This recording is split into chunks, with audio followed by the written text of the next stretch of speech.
Okay guys, सो आज हम देखने वाले हैं analysis of TV.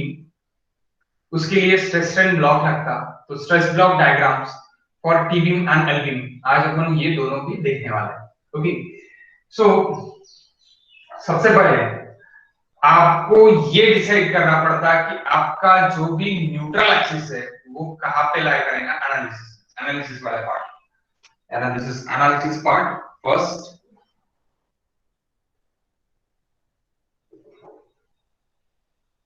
Analysis part में यहाँ पर तीन केसेस है guys.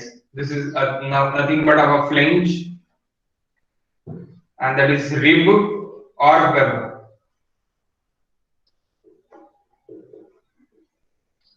Again that is same flange and that is rib or web. Rib sir आवाज कटत आहे खूप काय आणि स्क्रीन पण काय म्हटलं? आवाज कटत आहे आणि स्क्रीन पण नाही दिसत आहे बरोबर. ब्लॅक येत आहे थोड्या वेळाने, स्क्रीन थोड्या वेळाने ब्लॅक येत आहे आणि आवाज पण कटत आहे. आवाज पण कटता आणि स्क्रीन पण, सबको ही ये प्रॉब्लम हो रहा क्या गाइस?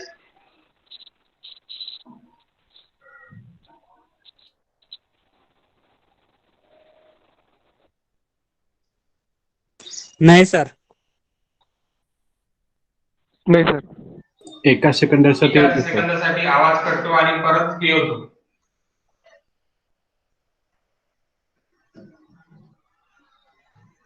ओके, सो प्रणिता, प्रत्येक याच्यामध्ये म्हणजे तुझ्या सगळ्या सेशनला आवाज कटताय आणि ब्लॅक स्क्रीन झालेली आहे का?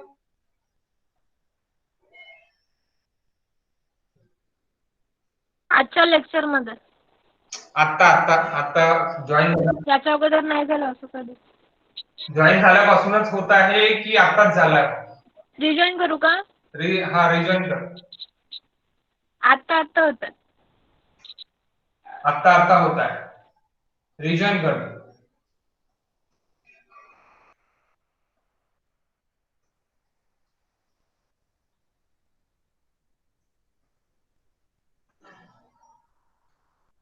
बाकी किसी को प्रॉब्लम यानी जैसे अभी प्रणीता ने बताया, ब्लर हो रहा, देन क्लियर हो रहा, देन ब्लर हो रहा, देन क्लियर हो रहा? नाही सर.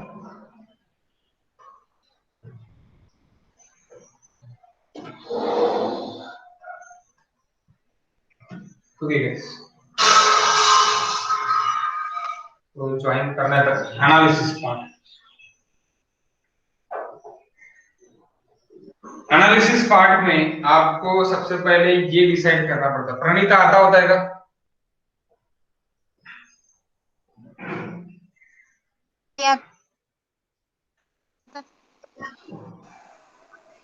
आवाज कटता है का? कटत येतात तुझ्याकडे?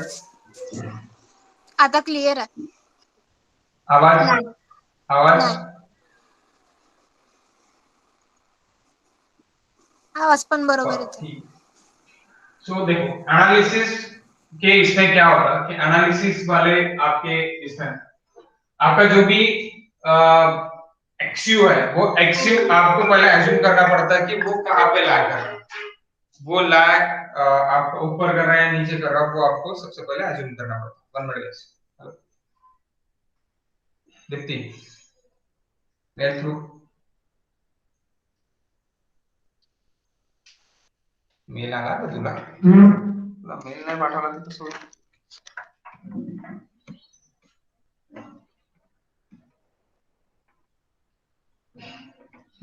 jdpirptr169@gmail.com आणि जॉईन का करून आता काय दाखवलं?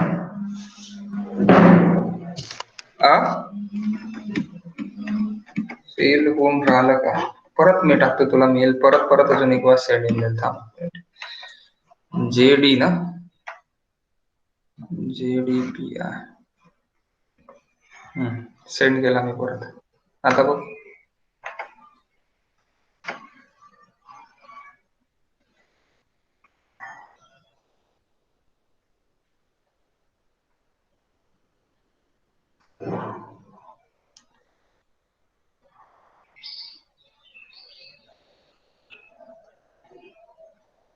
एक मिनट गाइस, दीप्ति को प्रॉब्लम आ रहा है ज्वाइन होने में।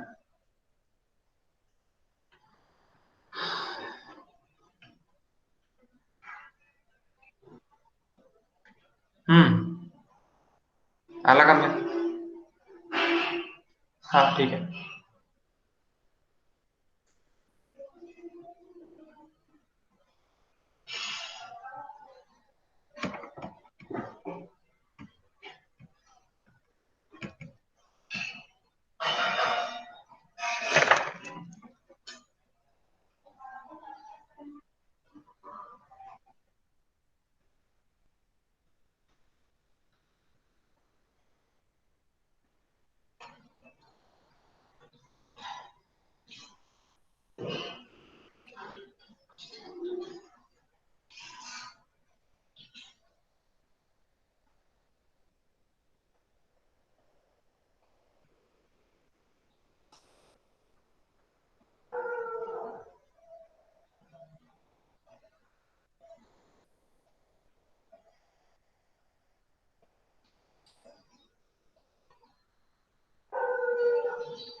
यार अपने को सबको रिज्वाइन करना पड़ेगा ऐसे लग रहा है मुझे अभी, क्यों ऐसी प्रॉब्लम दे रहा है। अच्छा झाली ज्वाइन, एक मिनट।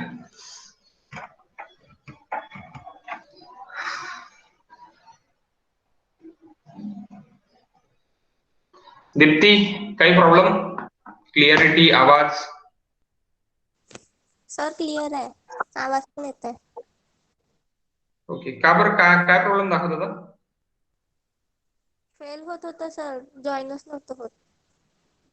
ठीक आहे, सकाळच्या याच्यामध्ये नाही गेला ना तसा प्रॉब्लेम, 6 वाजताच्या याच्यामध्ये? नाही आताच झालं तसं. ओके ओके ठीक है। कोई और बोल रहा है सुबह के इसमें किसी को प्रॉब्लम गया? ओके गाइस,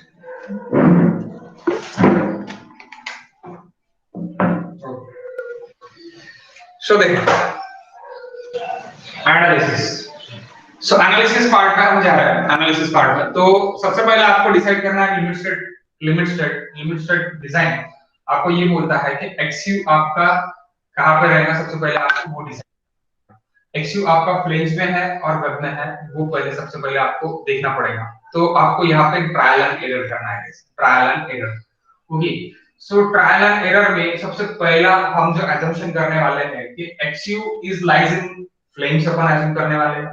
देन अगर यहाँ पे फेल हो गया तो XU is lies in web और rib में XU रहेगा, ये अपन assume करने वाले हैं। XU आपका जो रहेगा वो DF से कम रहेगा, यानी क्या होगा, XU lies in flames में रहेगा।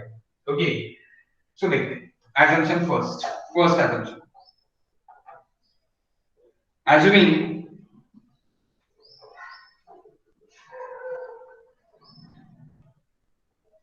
actual neutral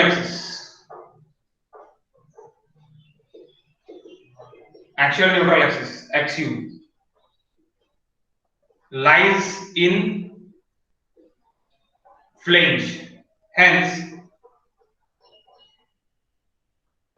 XU is less than or equals to DF।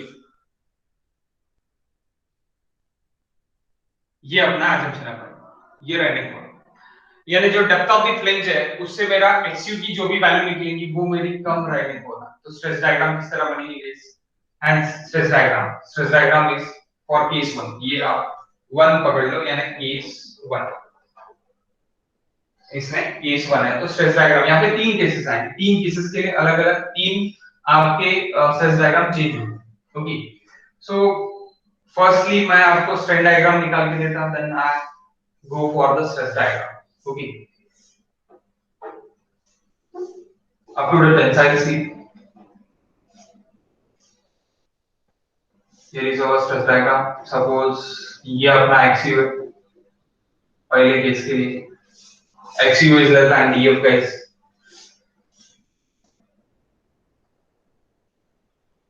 सो आपकी ये strain diagram, that is strain diagram, it is 0.0035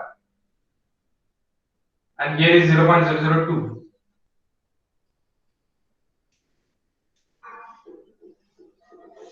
0.002 का डब्बा स्ट्रेस, इसके नीचे क्या आएगा आपका पैराबोलिक स्ट्रेस आएगा, and here is 0.002 Fy upon 1.15 ES। ये मुझे ही बताना पड़ेगा क्या? आपको याद है ये पूरा का पूरा? अगर ये याद नहीं है आपको तो आप प्रीवियस वीडियो देखो, YouTube पे अपने पूरे वीडियोस है, उसकी लिंक आपको प्रोवाइडेड है, और ये आप नहीं भूलना है आपको, क्योंकि स्ट्रेस डायग्राम पे ही पूरा का पूरा प्रॉब्लम है सामने।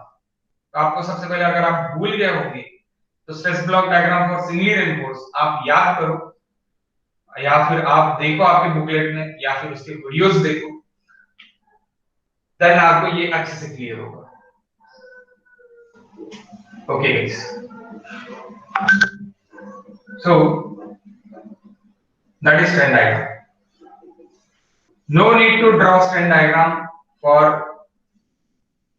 every case, only we want to stress diagram, okay, only we want to stress diagram, but मैं स्ट्रेन डायग्राम से ही स्ट्रेस डायग्राम बनाता, इसीलिए मैं हर बार स्ट्रेस डायग्राम आपको बना के दूं।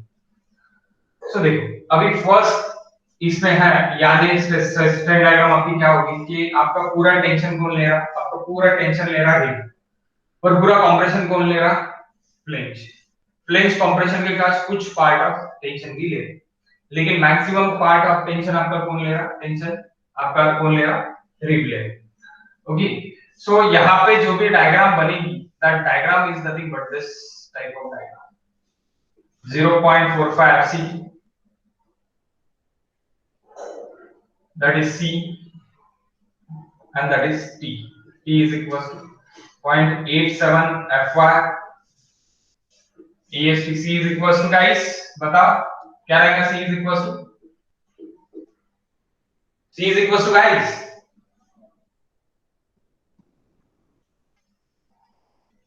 कोई 0.36 FC के 0.36 FC के, that is average stress, that is average stress, force होना, compression force, average stress into the area, area is nothing but width of flange, now width of flange into XU, width of flange into XU, average stress into area is nothing but a force, average stress into area is nothing but a what, force। B of Q लिया मैंने, width of flange क्यों लिया, क्योंकि ऊपर का area है, compression का area, तो एरिया कौन सा रहेगा, दैट एरिया, दैट एरिया, ये एरिया। आप एल्विन पकड़ो या फिर टीबिन पकड़ो, दोनों के लिए एक ही डायग्राम है, दोनों के लिए कोई चेंजेस नहीं है, इसीलिए मैंने दोनों डायग्राम बनाया।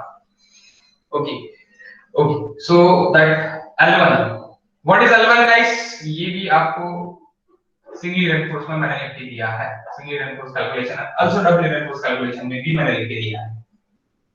What is L1? Please say.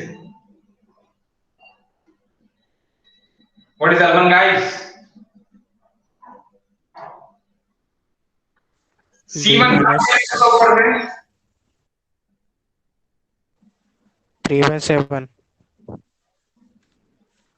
क्या? 3/7 XU C1 0 point D minus 0.42 XU. D minus 0.42 XU, it is my lever arm. So that 0.42 पे act होता है, 0.42 XU पे मेरा क्या act होता है guys, मेरा ये act होता है 0.42 XU, C1 act होता है, ये हमने देखा है। सो अभी पहली केस आपकी ये बोलती है कि अगर आपका पहला case XU is less than DF है, तो इस तरह की स्ट्रेस डायग्राम आपकी रहेगी, strain diagram and stress diagram. So इसके हिसाब से आप क्या करोगे, सबसे पहले आप XU मैक्स निकालोगे, स्टेप 1, केस 1 में रोमन में कर देते, यानी स्टेप्स लिखने के लिए बेटर रहेगा। Step 1, critical neural axis, जो चेंज नहीं होगी बाद में, that is XU max. So XU max is equals to K into D. K का क्या क्या चेंज होगा ये आपको पता है, ये कैसे लेंगे अपन, कौन सा पेज नंबर है, which page number guys, बताओ page number.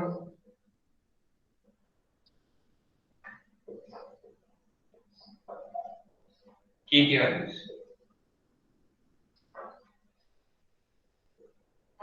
70. Yes, exactly. Page number 70.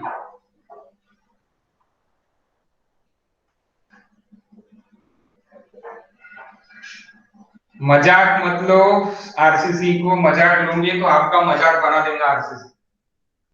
It is huge syllabus and the basic is important. Okay, अगर आप बेसिक वेस्ट कर रहे हैं, बेसिक में आप छोड़ दे रहे हैं कि बेसिक है मान लीजिए सामने का आ रहा, तो 101% मजाक बनेगा बात, ठीक है। सो इसीलिए ये जो चीजें है, ये चीजें आपको याद होना, इसीलिए मैंने उतना टाइम दिया वहां पर, मैंने उसके गेट के भी क्वेश्चंस दिए वहां, ओके, क्योंकि ये चीजें अगर आपको याद रही तो आपको गेट के लिए कुछ अलग से पढ़ने की जरूरत नहीं है गाइस। जितना मैं यहाँ पे पढ़ा रहा उतना ही आपने अगर पढ़ा, तो अगर 10 क्वेश्चन गेट में पूछते हैं आरसीसी के, तो उसमें से आपको 7 क्वेश्चन एग्जैक्टली आ जाएंगे। 3 क्वेश्चन के लिए आपको गेट के क्लास की जरूरत गिरेगी, लेकिन 7 क्वेश्चन के लिए नहीं गिरेगी। 7 क्वेश्चन आप डायरेक्टली सॉल्व कर सकते, जो भी मैं जैसे पढ़ा रहा उस, ओके। सो दैट 0.53, 0.48, 0.46 मैंने लिख के दे दिया, ये कहां पे, पेज नंबर 70 पे। Next step number 2, actual neutral axis.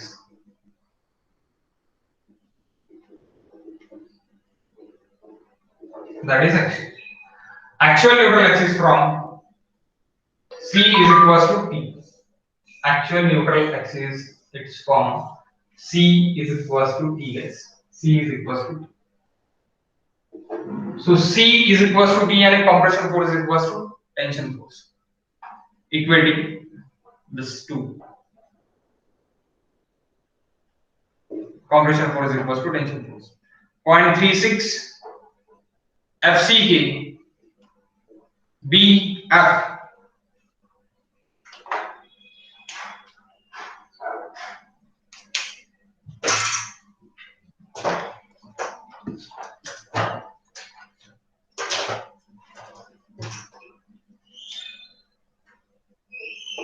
width of the flange into XV, यहाँ पे B नहीं लेना, क्या लेना, width of the flange लेना, is equals to 0.87 FYAST. So यहाँ से आपका XV निकल जाता है 0.87 FYAST divided by 0.36 FCK into BF.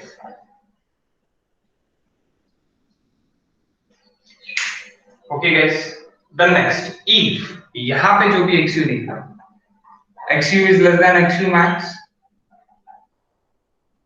under reinforced section, and XU is less than again DF, hence जो भी XU है, अगर XU is greater than XU max अगर रहा, तो XU max lesser वाला XU लेना है, always take lesser one XU. XU is greater than XU max,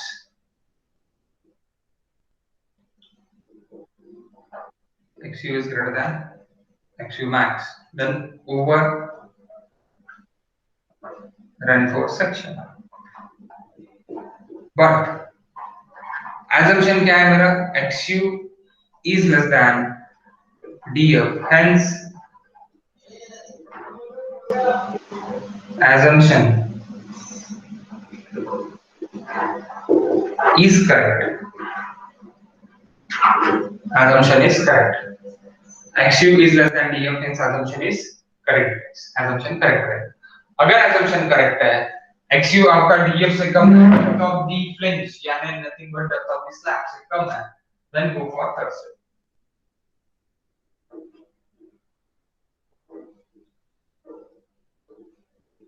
यही आपको 13 मार्क्स के लिए पूछता है हर बार।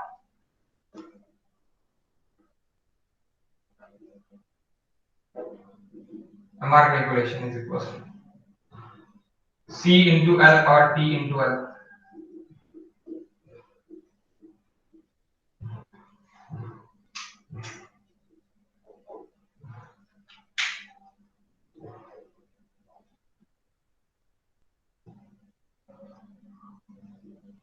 ओके, सो इससे MR कैलकुलेशन निकल जाएगा और आप T into L भी कर सकते हैं।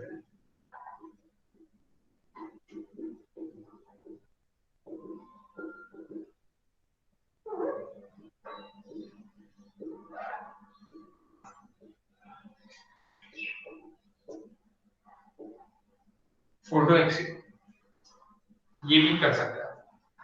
अभी यहाँ but if XU is greater than DF, then assumption wrong।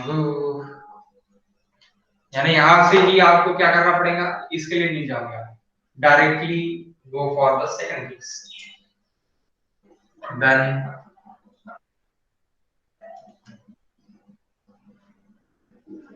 go for second case।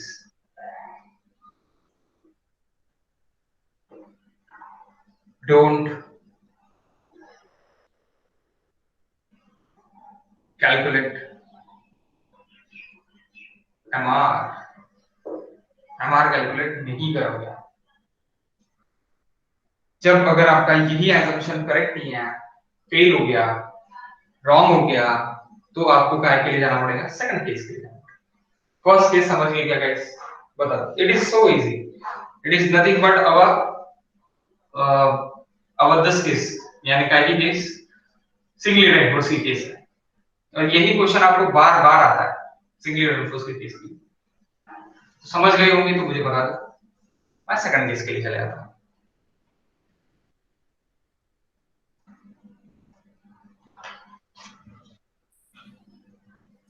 Sir लिखना बाकी है। लिख रहा हूं।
हो गया लिख के ये?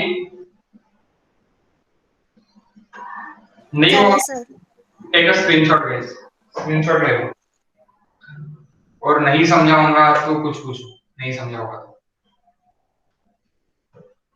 हो गया ना? दिस अगेन,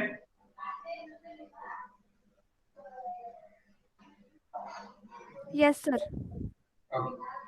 केस 2 स्क्रीनशॉट ले लो, अगर आपको नहीं हुआ होगा तो स्क्रीनशॉट ले सकते। फेल हो गया तो आप कहां पे जाओगे गाइस? आप जाओगे केस 2 के पास, क्योंकि पहली केस तो फेल हो गई।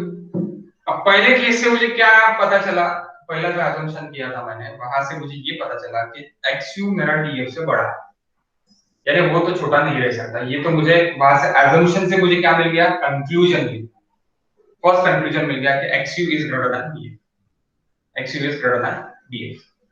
बट अभी मैं assumption क्या कर रहा, assuming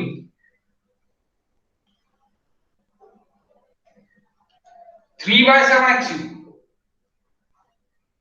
and a डब्बा portion, rectangular portion is greater than DF and XU is greater than DF। एक मिनट, थोड़ा उल्टा हो रहा ना, 1 मिनट। केस 2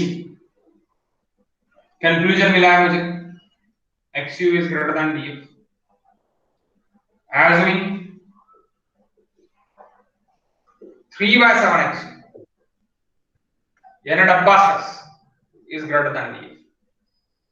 ये अज्यूम कर रहा मैं सेकंड में, ये मुझे कंक्लूजन मिला फर्स्ट से कंक्लूजन मिला। अगर मेरा फेल हो गया XU is greater than DF यानी मेरा फेल हो गया, पहली केस फेल हो गई, तो वहां से मुझे कंक्लूजन मिला। और सेकंड अजम्पशन मैं कर रहा कि DF से मेरा डब्बा पोर्शन ज्यादा है, डब्बा पोर्शन यानी क्या बता। और सेकंड केस आपको फिर से नीचे बनानी पड़ेगी, ये डायग्राम बना लो, एलबी नहीं बनाया तो भी चलता, और स्ट्रेस डायग्राम बना लो, स्ट्रेस डायग्राम बना लो। टी बीम नंबर काढू कसा खाली? हाँ फक्त टी बीम काढा, टी बीम काढला तरी चालेल, ओके टी बीम मस्त काढा, टी बीम काढावाच लागेल।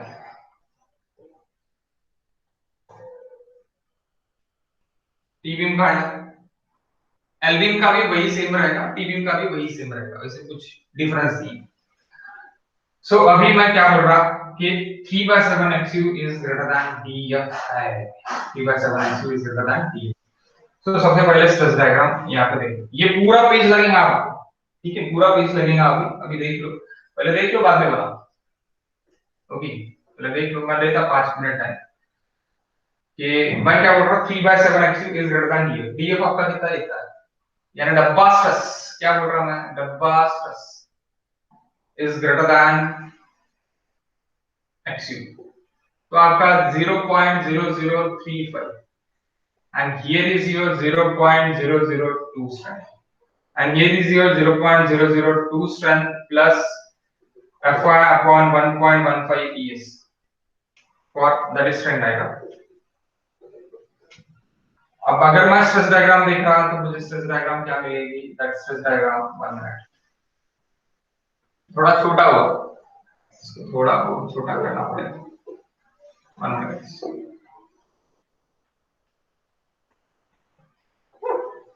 तो भी उतना ही रहेगा, सही बात, ओके नो इशू। सो ये DF से थोड़ा कम है, ये आपका DF है, ये आपका क्या जा रहा है, DF जा रहा है।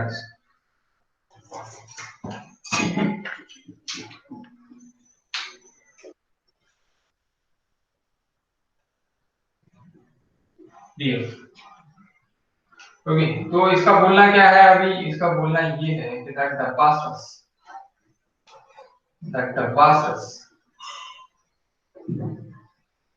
एंड दिस स्ट्रेस, यानी डब्बा स्ट्रेस आप यहाँ तक, देन आपका ये हो रहा neutral axis and then that is T is found 0.87 Fy is, यहाँ पे आपका कुछ तो भी C रहेगा, C is equals to 0.36 FCK। अब C is equals to आपको पता है, लिखने की तो बार-बार जरूरत नहीं है। तो ये जो है ये 3/7 XU यानी 4.3/7 XU और ये मेरा DF।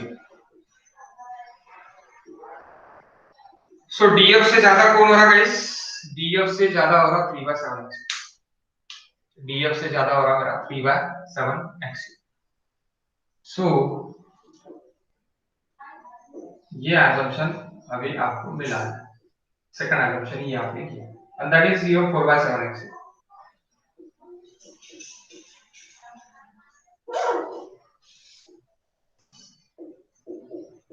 4/7 XU, 3/7 XU, 4/7 XU थोड़ा सा फनी लग रहा है आपको क्योंकि ये 3/7 XU छोटा है यानी बड़ा है और 4/7 XU बड़ा है, तो थोड़ा बड़ी डायग्राम अगर बनाई आपने तो ये एग्जैक्ट हो सकता है। ओके, सो अभी देखो, अभी मेरा लास्ट इसमें क्या क्या था, मेरा जो भी रिब था, रिब और वेब, ये पूरा का पूरा मेरा कौन ले रहा था, टेंशन ले रहा था। अभी है क्या, अभी नहीं है, अभी मेरा टेंशन रिब ले रहा लेकिन इतना ही पोर्शन ले रहा। ये जो न्यूट्रल एक्सिस आ रही है इतना ही पोर्शन आपका क्या है अभी टेंशन में है, ऊपर का पोर्शन क्या है आपका कंप्रेशन में। तो कंप्रेशन में आपके दो पोर्शन है, कंप्रेशन में आपके दो पोर्शन कौन सा है, एक फ्लेंज वाला पोर्शन है, एक रिब वाला पोर्शन, फ्लेंज वाला पोर्शन है, रिब वाला पोर्शन है। तो इसीलिए मैं क्या करूंगा, मैं इसको अलग अलग कर दूंगा, टुकड़े में बांट दूंगा।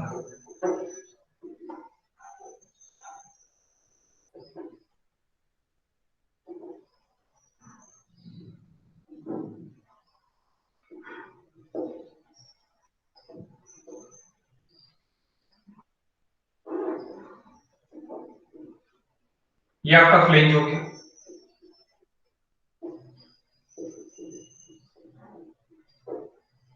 ये जो भी टुकड़ा है ये मैं इधर निकालता, इस यहाँ पे एक स्ट्रेस डायग्राम रहेगी, दैट स्ट्रेस डायग्राम इज डब्बा स्ट्रेस डायग्राम।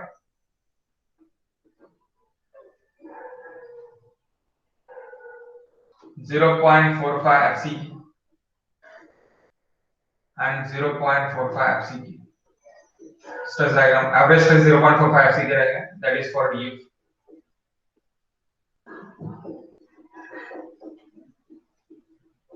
और इसके बाजू में ही मैं ये जो मेरा निकला है यहाँ पे जैसे मेरे दो बार से, तो that is रिब के लिए मेरा रिब बना था मैं यहाँ,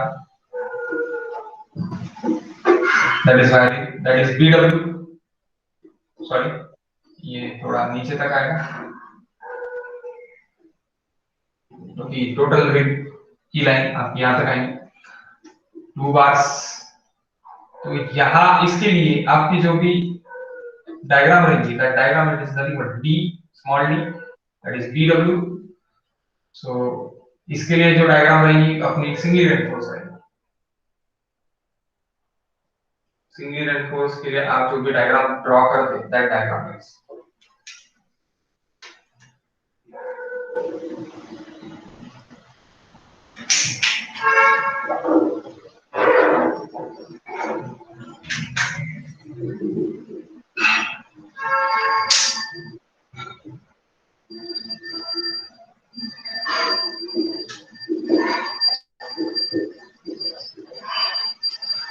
तो अभी दो सी है, आप बोलोगे अभी ये सी है, ये सी में जो रहेगा आपका ये C1 पकड़ो 0.36, यानी इसको मैं 1 पकड़ लेता और इसको मैं 2 पकड़ लेता, तो 0.36 यहाँ कॉर्नर पे दिख रहा है गाइस, इज विजिबल ना, बता दो please.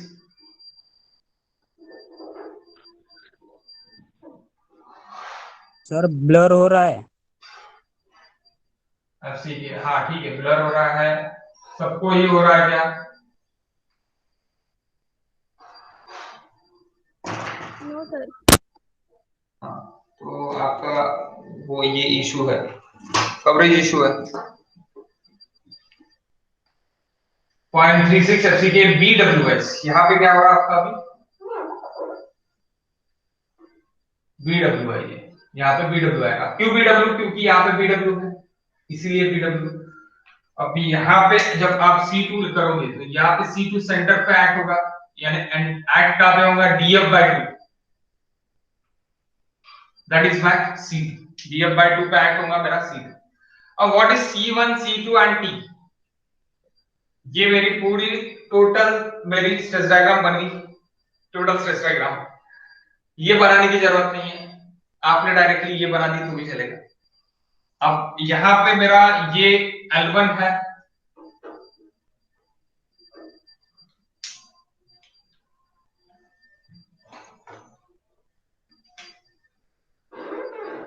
Total L1 is equal to D minus 0.42 XU,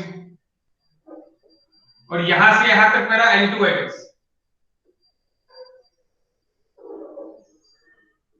L2 is equal D minus DF by D, क्योंकि C2 एक्ट कहां पे होगा? Centre of this block, centre of this block. और अभी आप बोलोगे सर ये तो आपने निकाल लिया ब्लॉक, लेकिन ये क्या है? ये फ्लेंज का है। अभी ये फ्लेंज की टोटल अगर मुझे विड्थ होना, तो ये विड्थ में से BW मैं माइनस कर लूंगा, तो width of flange minus BW, that is my width. ये और ये दोनों इसकी विड्थ मेरी क्या रहेगी? Width of flange minus minus में ये डॉटेड पोर्शन में निकाल दे रहा, dotted portion it is nothing but DW मैं निकाल रहा था, सॉरी BW। ये BW मैंने क्या कर दिया? मैंने माइनस कर दिया, BW मैंने माइनस कर दिया, तो बचा कितना? BF minus BW। तो BF minus BW into DF, इसके लिए आपका ये स्ट्रेस डायग्राम है 0.45 FCK, 0.45 FCK। क्यों? क्योंकि आपका ये रेक्टेंगुलर ब्लॉक पीस में है, रेक्टेंगुलर ब्लॉक पीस में आ रहा आपका flange, totally rectangular block piece में। इसीलिए यहाँ पे रेक्टेंगुलर मैंने फ्लेंज अलग कर दिया, उसमें से टोटल वेब मैंने अलग निकाल ली, टोटल वेब मैंने अलग निकाल ली। ये जो टोटल वेब रहेंगी ये आपकी अलग निकल जाएगी, तो ये आपका टोटल हाफ वेब काय तिथे जे आपण टोटल वेब काढले होते बघा तुम्ही, तर तिथे हाफ वेब हाँ तिथे हाफ वेब येणार ना, कारण की हाफ वेबवरच कॉम्प्रेशन होत आहे ना। कळलं नाही तुला काय विचारायचं? तर ते तुम्ही फुल वेब काढले आहे बघा, हा हा, तर आपण इकडे हाफच वेब घेतली आहे ना, या साइडला जो कॉम्प्रेशनचा इथे हाफ पुढे घेतलेली आहे। टेन्शन मध्ये काही हे चाललेली आहे, हाफ नाही चाललेली आहे, काही पार्ट हा कॉम्प्रेशन मध्ये आहे, हा कॉम्प्रेशन, याच्या वरती काय कॉम्प्रेशन आहे, याच्या खाली काय टेन्शन आहे, हाफ नाही, न्यूट्रल एक्सिसच्या खाली, हा न्यूट्रल एक्सिस आहे तुझा,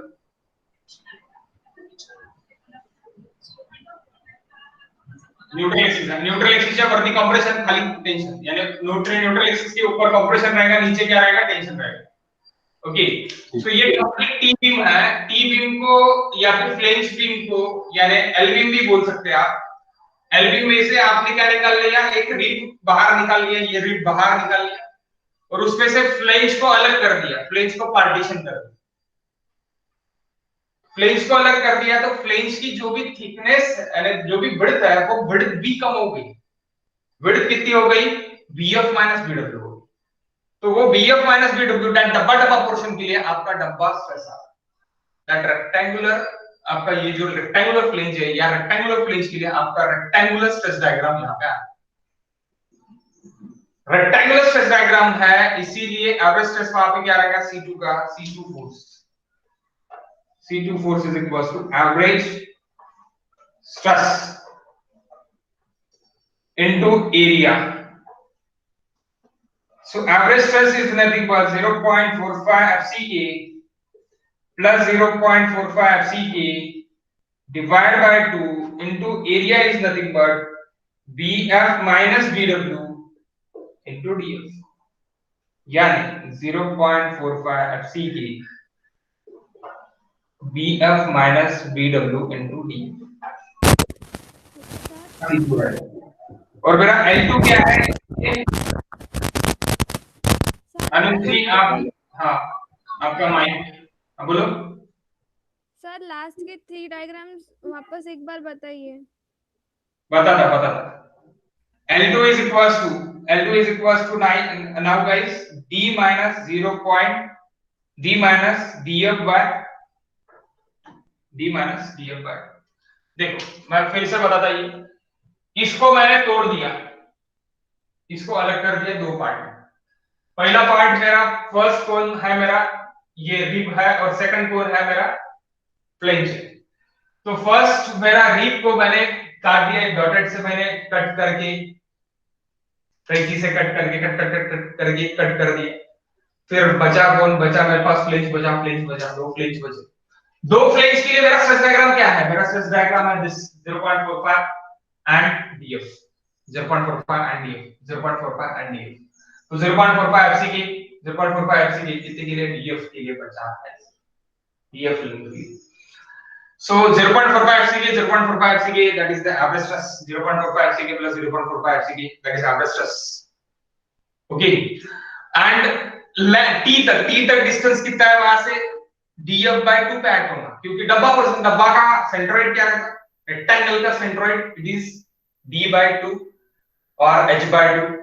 So ये अभी आपकी डेप्थ कितनी है? DF है, तो DF by 2 पे ऐड करेगा मेरा C2, इसलिए मेरा C2 जहां पे ऐड कर रहा है DF by 2 पे, तो मैं क्या करूंगा? That lever arm is equal to D minus DF by 2, D minus DF by 2। मैंने C से लेके D तक का, T कहां पे है? यहाँ पे है, और ये पूरी कंबाइंड डायग्राम है, इसलिए मुझे यहाँ पे D मैं लिख सकता और यहाँ पे भी लिख सकता, दोनों जगह पे मैं लिख सकता, लेकिन एक ही D लिखना है आपको, दो आप नहीं लिख सकते।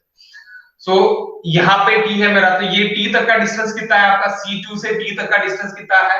That is nothing but our C2 से T तक का डिस्टेंस कितना है आपका? L2 is equal to D minus DF by 2, D minus DF by 2 है, that's why D minus DF by 2। किसी को डाउट है इसमें C2 और L2 में? C2 और L2 में अभी भी डाउट है क्या आपको? फ्लेंज के लिए निकाला अपन ने अलग से, C2 अपना फ्लेंज के लिए निकला अलग से, L2 भी फ्लेंज के लिए निकाला। किसी को डाउट होगा तो अभी पूछ सकते, अगेन डाउट होगा तो आप पूछ सकते। अब इसमें और मैंने रिब निकाल लिया, तो रिब मेरा किस तरह दिख रहा? मेरा रिब दिख रहा totally beam, singly reinforce beam जैसे, तो मैंने draw as a singly reinforce beam किया। सिंगली रेनफोर्स बीम में आपको पता है कि C1 मेरा कहां एक्ट होता है? ऊपर से C1 मेरा एक्ट होता है 0.42 XU पे, ओके, एंड L1 क्या रहता? तो उसके लिए D minus 0.42 XU रहता, एंड उसका जो एवरेज स्ट्रेस रहता था, average stress is equal to 0.36 FCK, B 36 FCK। अब B कौन सा है? That width of the flange this, और ये कंप्रेशन का देख रहे हो, तो कंप्रेशन दैट इज XU, तो ये मेरा XU है, तो ये मेरा एरिया मेरा क्या रहेगा guys? Area for compression is equal to that XU into width of flange, XU into width of web, sorry flange, width of web और width of rim, ये आपका क्या रहेगा? वहां पे एवरेज स्ट्रेस इनटू एरिया, और स्ट्रेस से लेके T तक का, टेंशन तक का आपका ये क्या रहेगा? टेंशन तक का लीवर आर्म क्या रहेगा? Lever arm 1, that lever arm 1 is equal to D minus 0.42 x। T क्या रहेगा? 0.87 FY AST, T is equal to 0.87 FY AST। अभी भी कोई डाउट होगा तो पूछ सकते, क्योंकि ये बड़ी डायग्राम है, बड़ा है, छोटा नहीं है। पूछो गाइस, कुछ होगा तो पूछो प्लीज।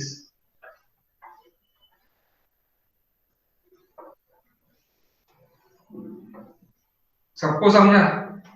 मैं क्वेश्चन पूछूं आपको? सर ही कंडिशन फक्त टी बीम साठी आहे का की एल बीम साठी पण? एल बीम टी बीम दोनों, एल बीम टी बीम दोनों। आप यहाँ पे एल बीम भी बना सकते। एल बीम में क्या हो जाएगा? एल बीम में अगर if it is L beam, so L beam में क्या हो जाएगा? ये भी मैं ये कर दूंगा, हा टोटल VF होता माझा, तर आता मला किती घेणार आहे? फक्त एवढाच घेणे आहे, म्हणजे काय होईल तुमचं? BF minus BW, हा BW आहे ना, BF minus BW तुला एवढी लेंथ घ्यायला, एवढ्यासाठी तुझा डबा बना, कळलं का?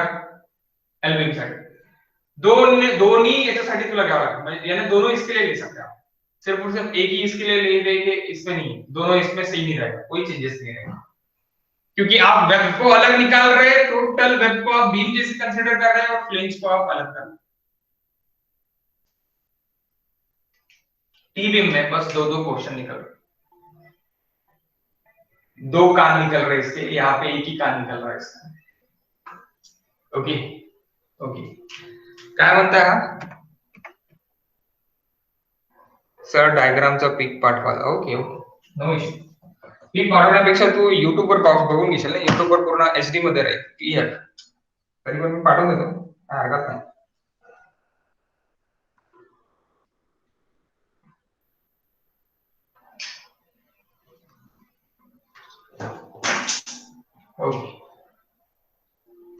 ओके गाइस, सो नेक्स्ट क्या रहेगा आपका C1. अभी C2 तो बता दिया मैंने. C1 L1 तो आपको पता है. तो इससे अपन क्या निकालेंगे, actual neutral axis again trial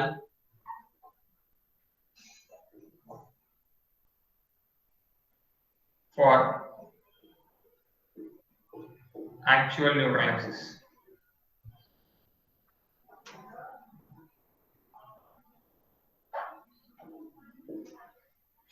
Actual neutral axis. So C1 plus C2 is equals to C1 is equals to 0.36 FCK B. अब यहाँ पे B कौन सा होना है आपको, BW लोगे आप, क्योंकि वो BW है आपका. BW वेब में आ रहा है आपका, इसलिए BW into XC plus C2 क्या है आपका, ये C2 0.45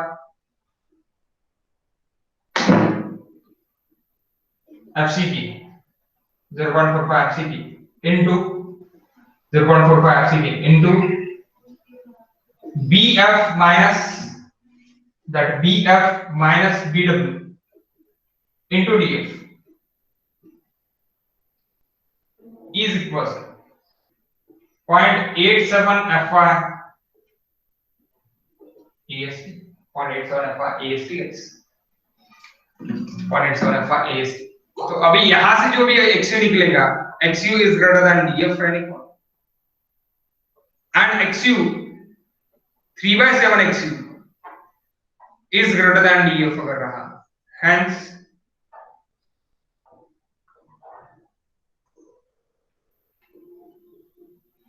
assumption is correct. 3/7 XU is greater than DF, hence assumption is correct. Otherwise assumption wrong. If it is assumption correct है, then आप क्या करोगे, ये स्टेप नंबर 2 था आपका, ट्रायल स्टेप नंबर 2, then आप स्टेप नंबर 3 के लिए जाओगे. अगर assumption correct है, then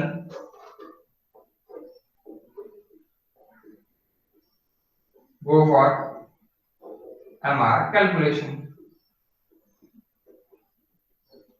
Wrong है तो again case 3 के लिए. Okay, so step number 3, MR calculation. MR calculation यहाँ पे always MR कॉम्प्रेशन C की करना. क्यों बता दो थोड़ी देर. C1 L1 plus C2 L. C1 is equals to 0.36 FCK BW into XC D minus 0.42 XC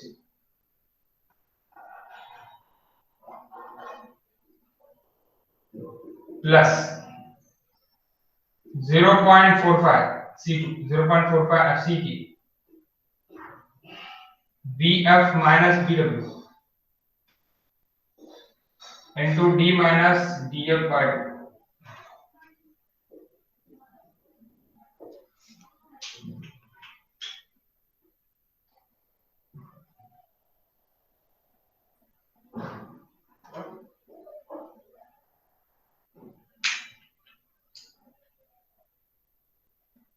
DF D minus DF by 2. That is C2 C1 L1 L2. Okay, C1.36 FCK BW into XC. L1 is equals to D minus 0.42 XC. C2 is equals to 0.45 FCK average stress, average double stress into df minus dw, df minus dw, say for since line df minus dw, df minus dw into df यानी ये area हो गया fringe का area into यहां से यहां तक का distance L2 is equal to d minus df है, तो ये आपका एमआर कैलकुलेशन। अभी अगर आपको एमआर ऑन टेंशन लेना है तो सबसे पहले आपको y बार निकालना पड़ेगा, y बार। सो आप अगर y बार निकालोगे, सो y बार फ्रॉम टॉप अगर आप निकालोगे तो आपको क्या करना पड़ेगा, c1 y1 plus c2 y2 divide by c1 plus c2। और आप लीबरॉन बार भी निकाल सकते हैं, लीबरॉन बार L bar is equals to C1 L1 plus C2 L2 divided by C1 plus C2। अब मुझे एक बताओ, C1 L1 plus C2 L2 ये तो आपने MR कंप्रेशन है ना आपका, तो MR कंप्रेशन ही आपको पहले ही मिल रहा है, तो आप L bar क्यों निकालोगे? L bar निकाल के फिर आप कर सकते हैं MR tension is equals to T into L bar, T into L bar। सो इतना जाने में कोई मतलब नहीं है, डायरेक्टली इसीलिए क्या क्या निकालना, MR compression C1 L1 plus C2 L2। और this formula is given in page number 96। देखो guys, page number 96 IS 456 2000, IS 456 2000 यहाँ पे दिए हैं। मुझे बताना पड़ेगा कि आप देखते हैं।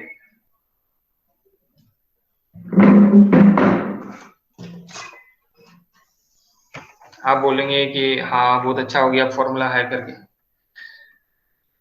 नहीं तो याद करने की बहुत ज्यादा तकलीफ रहती थी, है ना।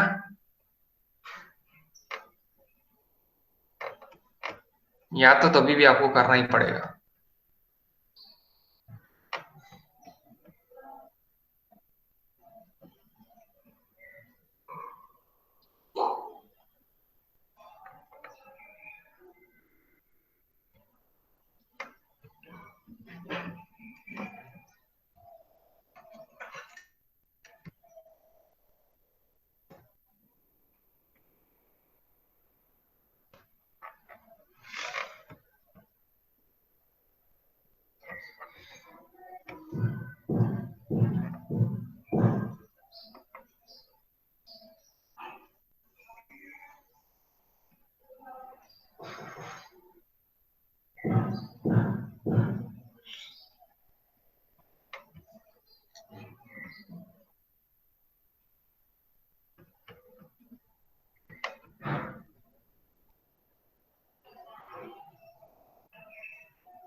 बन गई क्या डायग्राम आपकी पूरी? बनाने के लिए मैंने टाइम दिया है आपको, बना लो पूरी डायग्राम और पूरा सब कुछ, क्योंकि मुझे फिर से बैठाना है और फिर से तीसरी केस आने वाली है। सो तीसरे केस के लिए तैयार रहो।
Depthi is left.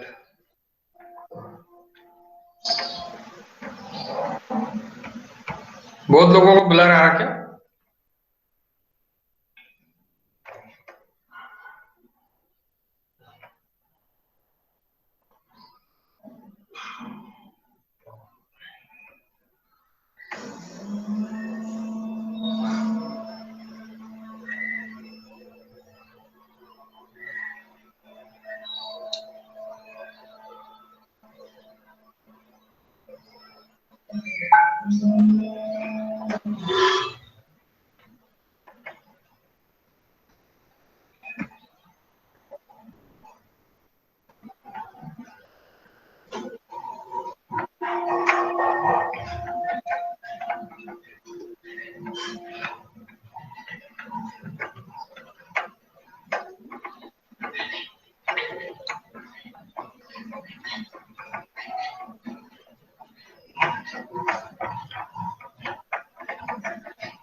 Directly go for the annexure G.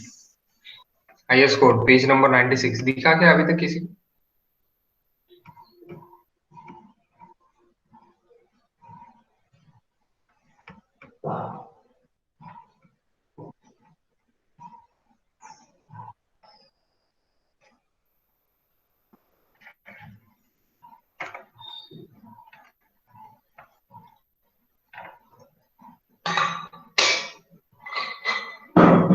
दिखाएगा गाइस किसी को अभी तक?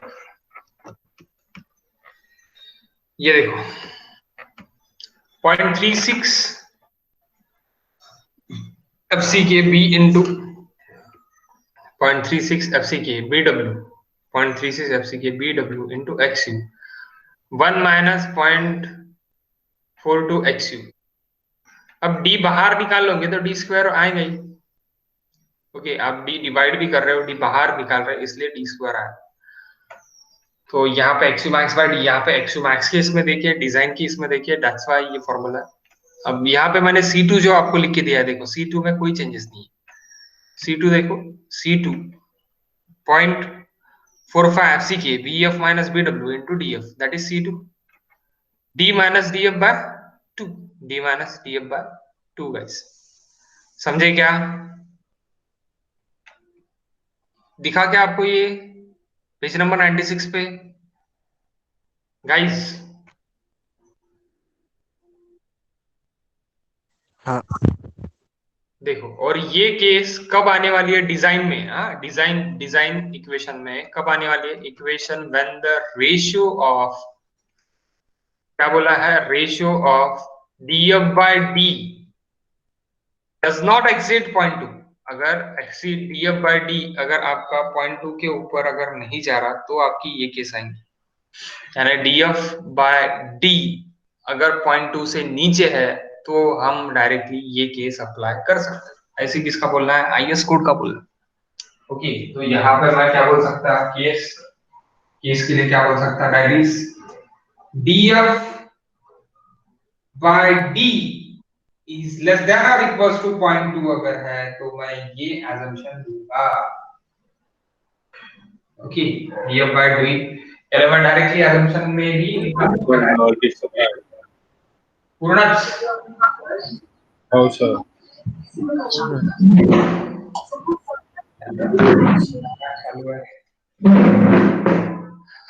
ठीक है, शेअर बरोबर दिसतंय?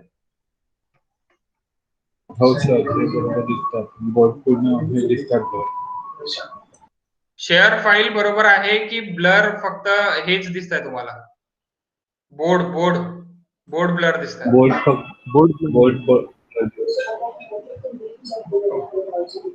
ओके गाइस, बोर्ड को अपन बाद में देखते हैं। सबसे पहले आप इधर देख लो, ये समझ गया क्या? ये जो अपन ने फॉर्मूला निकाला था, ये यहाँ पे पूरा एज इट इज लिख के है। ये C1 है, C1L1 को अपन इस तरह डिराइव कर सकते हैं गाइस। C1L1 को मैं आपको करके दिखा दूंगा, मैंने दिखाया नहीं होगा तो C1L1 को इस तरह अपन डिराइव कर सकते हैं। 0.36 FCK को अपन ने MU लिम में डिराइव किया है। MU लिम में हमने क्या डिराइव किया है? 0.138, 0.148, 0.133। ये यहाँ पे डायरेक्टली इसका ही एक्सपेंशन है। 0.138, 0.138 इसका डायरेक्टली एक्सपेंशन यहाँ पे है। सो नेक्स्ट आपका ये जो है, ये C2 और ये L2 है। अभी देखते हैं बोर्ड, तो आप अभी बताओ, अभी ब्लर आ रहा क्या? नहीं सर। अभी ब्लर दिख रहा क्या सर? नाही सर, आता नाही येत.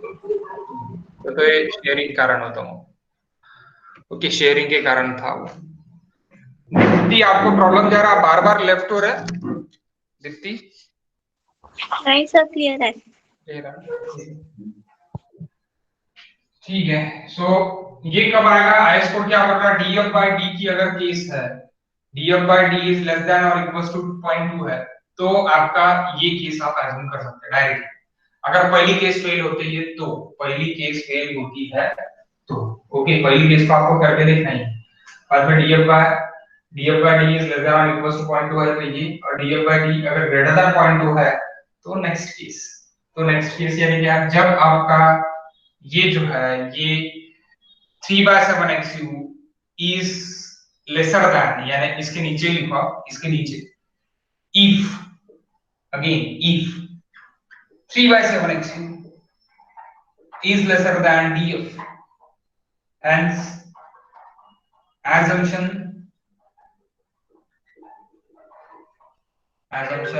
fail or wrong, assumption fail or wrong. Okay guys, assumption fail or wrong. Hello, तुम्हाला घ्यायचं होतं ना आता, म्हणजे मला बोलवायचं होतं ऍक्च्युली, तर आज संध्याकाळी किंवा दुपारी वगैरे जमल? ठीक असते, चालेल चालेल.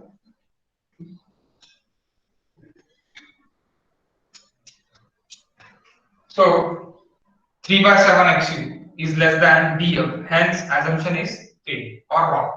Assumption is fail or wrong guys. तो go for third assumption. Third assumption अभी थर्ड assumption नहीं रहेगा, थर्ड क्या हो जाएगा आपका? ये थर्ड आपके दोनों कंक्लूजन मिल गया आपको। दोनों कंक्लूजन क्या मिल गए? यहाँ पे मैं केस 3 कर देता, case 3 XU is greater than DF but 3/7 XU is less than DF. That is your next conclusion. और ये क्या रहेगा तब? ये रहेगा DF is greater than, DF by D is greater than 0.2 रहेगा। DF by D is greater than 0.2, तब ये कंडीशन आएगी। DF by D greater than 0.2, तब ये कंडीशन आएगी गाइस। आईएस कोड के हिसाब से 456 आईएस कोड के हिसाब से, ओके, आईएस कोड के हिसाब से क्या होगा? आईएस 456 एनेक्चर अपेक्स क्या है? एनेक्स जी, एनेक्स जी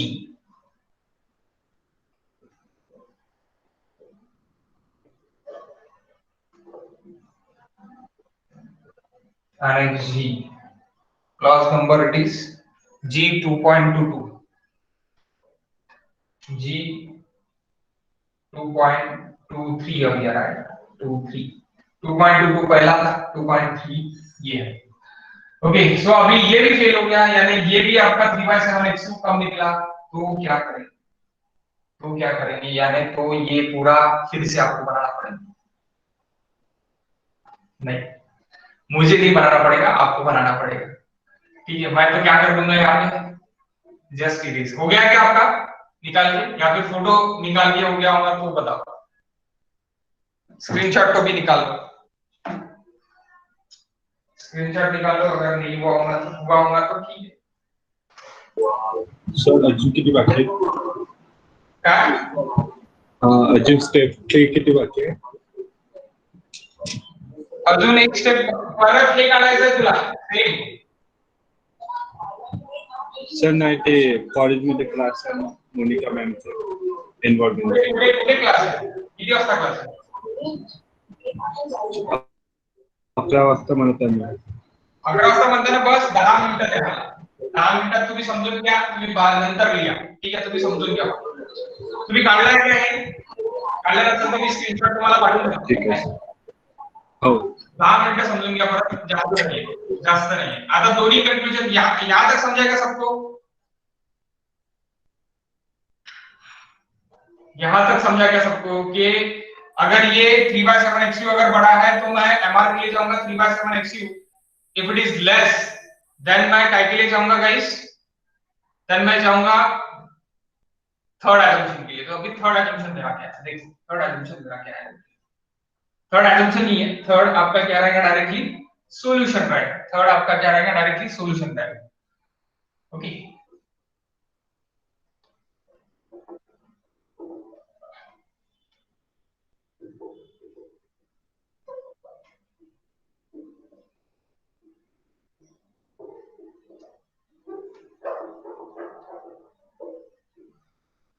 ओके सो थर्ड क्या बोल रहा है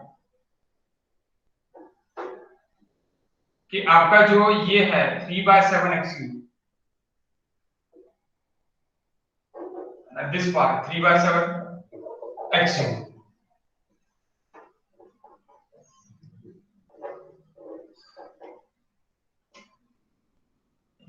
and this is XU suppose.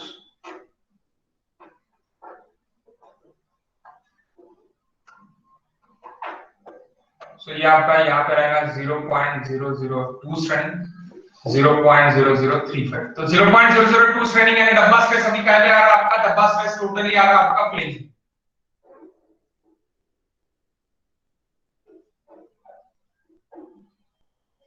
इस तरह के डायग्राम होंगे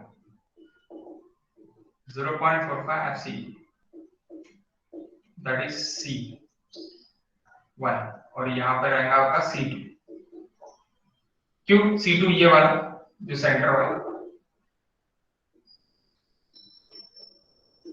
ये C2, L1 and L2,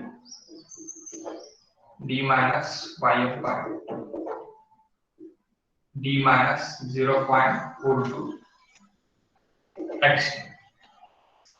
So अभी ये कैसी YF by 2 क्यों लिखा मैंने? अब ये देखो गाइस, YF by 2 मैंने क्यों लिखा?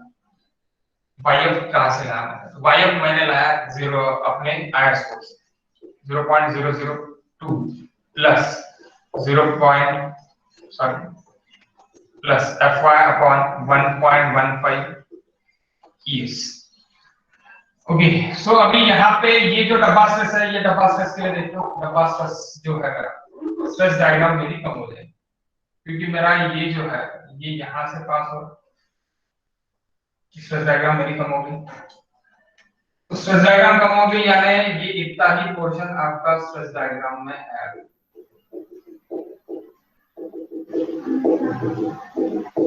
तो ये डेप्थ के लिए हम क्या बोलेंगे गाइस, df नहीं बोलेंगे, yf बोलेंगे। yf is less than or equals to d, yf is less than or equals to df, less than is equals to df, ये less than or equals to, less than is equals to df yf। तो ये yf depth है। yf किसने दिया? आइसकोड ने दिया। मैं थोड़ी देर में आपको बताता, स्क्रीन शेयर करके कि क्या रहेगा yf। ओके अगर आपके पास आईएस कोड होगा तो पेज नंबर 75 पे, पेज नंबर 97 पे है that YF is equals to 0.15 XU plus 0.65 DF, that combination of DF plus XU, that is YF, that page number 97। so अभी ये YF की स्ट्रेस है सिर्फ और सिर्फ, तो ये क्या रहेगा यहाँ पे DF की जगह क्या आएगा, चेंज होगा YF, बाकी सब concept same, no change. Okay मैं क्या कर रहा, अभी भी मैं क्या कर रहा, इसके दो टुकड़े कर रहा 1 और 2 में। सिर्फ और सिर्फ मेरा ये जो 3/7 XU है वो मेरा क्या में घुस गया, अभी वो मेरा घुस गया फ्लेंज में। तो मैं फ्लेंज के लिए अभी भी रेक्टेंगुलर ही पकड़ रहा, मैं नीचे का छोड़ दे रहा, नीचे का छोड़ रहा, इसीलिए मैं वो जो YF पकड़ रहा वो YF मैं उसमें DF 0.65 DF प्लस 0.15 XU, ये मैंने दोनों एम्पिरिकल एक फार्मूला मेरा निकल गया, दैट इज एम्पिरिकल बट ये एक्सपेरिमेंट से बना है, एक्सपेरिमेंटल फार्मूला है। एक्सपेरिमेंट बहुत सारे किए गए, उसके बाद ये फार्मूला आपके आईएस कोड में लिखा गया है एनेक्स G के 2.3 के क्लॉज में। ओके एनेक्स G के 2.3 के क्लॉज में पेज नंबर 97 पे। ओके, सो सिर्फ और सिर्फ अभी अपन यहाँ पे चेंज क्या कर रहे हैं, आपका चेंज क्या हो रहा है यहाँ पे GF यानी BF की जगह सिर्फ और सिर्फ क्या हो रहा है, चेंज YF by 2 हो रहा है। यानी ये जो भी आपका लग रहा है ये सेंटर पे ही लग रहा है अभी भी, तो ये सेंटर का डिस्टेंस YF by 2 है। तो L2 कितना हो जाएगा अभी फिर, L2 it is equals to D minus total depth है D माइनस YF by, और यहाँ पे जो डायग्राम बनेगी that is same diagram, no change.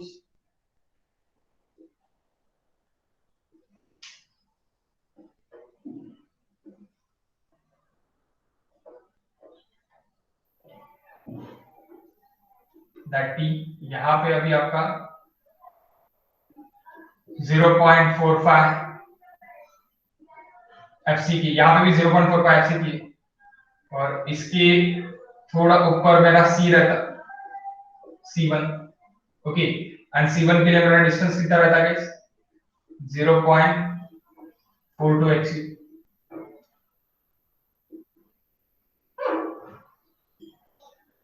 and this X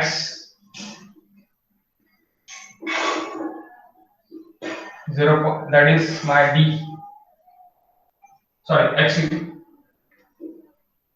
so ये टोटल 0.42 XU पे यहाँ पे है, ये टोटल D है, तो ये मेरा L1 is equals to D minus 0.42 XU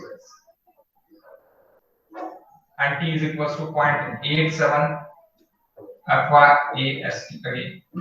तो चेंजेस कहाँ पे हुआ, सिर्फ और सिर्फ चेंज कहाँ पे हुआ, आपका चेंज हुआ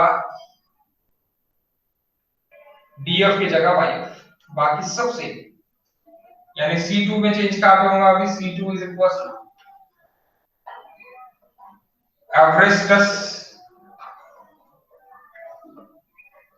इनटू एरिया, एवरेज स्ट्रेस वही 0.45 FC की,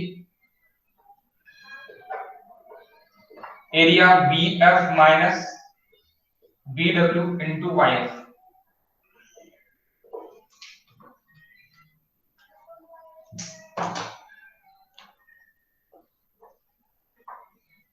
into YF. What is YF? So YF is equals to 0.15 XU plus 0.65 DF. It's given on page number 97. L2 D minus 0.D minus YF by 2.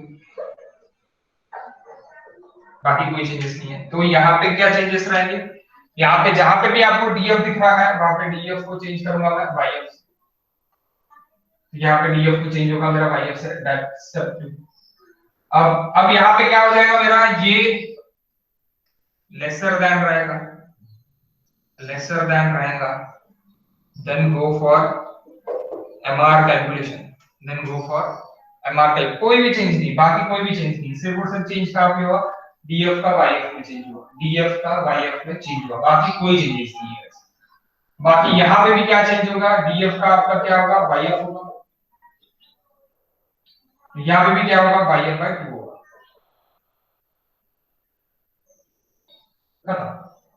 यानी second case equals to third case रहेगी कब, जब आपको क्या replace करना है, सिर्फ और सिर्फ DF को YF से चेंज करना, बाकी सब सेम है, कोई चेंजेस नहीं है। चेंजेस ये था कि पहले जो आपका डब्बा पोर्शन है वो DF से बड़ा था, ये आपने एज्यूम किया था, देन डब्बा स्ट्रेस आपका DF से कम है, अब DF से कम है इसीलिए वहां की डेप्थ चाहिए 3/7 XU की, तो that depth is nothing but that is YF 3/7 XU। आप बोलेंगे सर 3/7 XU है तो YF क्यों निकाल रहे हैं, क्यों निकाल रहे हैं, बिकॉज ऑफ इतना फ्लेंज का जो भी एरिया वो निगलेक्ट हो रहा है, उतना भी फ्लेंज का एरिया मुझे चाहिए, इसीलिए उतना भी फ्लेंज का एरिया मुझे स्ट्रेस पे लेना पड़ेगा, कुछ ना कुछ टेंशन स्ट्रेस यानी कंप्रेशन स्ट्रेस नहीं है वो तो, लेकिन वो पैराबोलिक नेचर में जा रहा, इसीलिए मैंने क्या लिया, इसीलिए मैंने यहाँ पे YF में 0.15 XU plus 0.65 DF वो एम्पिरिकल फॉर्मूले से डिराइव हुआ, यानी यहाँ पे ये टोटल फ्लेंजिंग कंप्रेशन में ही है अभी भी, बट कंप्रेशन में ये जो रेड बन है ये आपका रेक्टेंगुलर कंप्रेशन में है, that is in rectangular compression, and then ये नीचे का YF के नीचे का आपका क्या है, और एक नीचे का आपका पैराबोलिक इनकम्प्रेशन में है, तो पैराबोलिक इनकम्प्रेशन में उसका स्ट्रेस है, पैराबोलिक इनकम्प्रेशन में उसका स्ट्रेस है, इसीलिए आपने ये YF लिया, इसीलिए आपने ये YF लिया, तो दैट इज थर्ड केस। ऐसे आपके 3 केसेस हो गए गाइस, 3 केसेस हो गए। कल अपन इसके ऊपर प्रॉब्लम्स देखेंगे, आप इसका स्क्रीनशॉट निकाल लो और आप आपके कॉलेज के लेक्चर के लिए ज्वाइन के लिए चले जाओ। Okay guys,